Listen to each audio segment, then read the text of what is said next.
خالد بقى بسألك سؤال مهم شوية. هو شايف إن الإعلام بيتناول المشاكل بتاعت الزمالك بطريقة أكبر وبيضخم المشاكل بتاعت الزمالك أكتر فعلا من الأهلي. هل أنت شايف كده؟ ولو يبقى ليه؟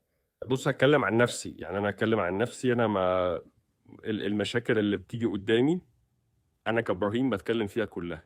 يعني سواء اهلي او زمالك. بطبيعه الحال الفترات اللي فاتت مشاكل الزمالك اكتر، لان الزمالك عنده فتره حقبه كانت كارثيه.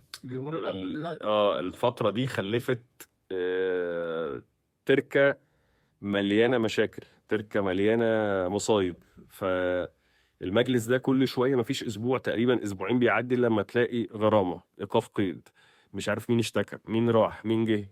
الزمالك عايز صفقات، مدرب مشي زي جوميز. فالاحداث في الزمالك كتيره، فبتجبرني انا كاعلامي ان انا عندي ماده هتكلم عنها كل يوم، لان لما جوميز يمشي مش هينفع ما بقاش بتكلم.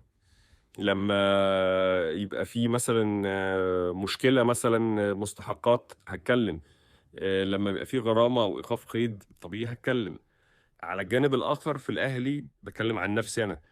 آه، لما بتحصل اي مشكله بتكلم فيها. كان في مشكله مثلا بتاعه عمر كمال عبد الواحد اتكلمت فيها، مشكله الامام عاشور بتكلم فيها، حاجه ليها علاقه بالشناوي بتكلم فيها، حاجه ليها علاقه بكولر بتكلم فيها. انا كابراهيم يعني ما بيفرقش بالنسبه لي اهلي زمالك، بتكلم على الحاجه اللي انا بشوفها وابقى مقتنع بيها.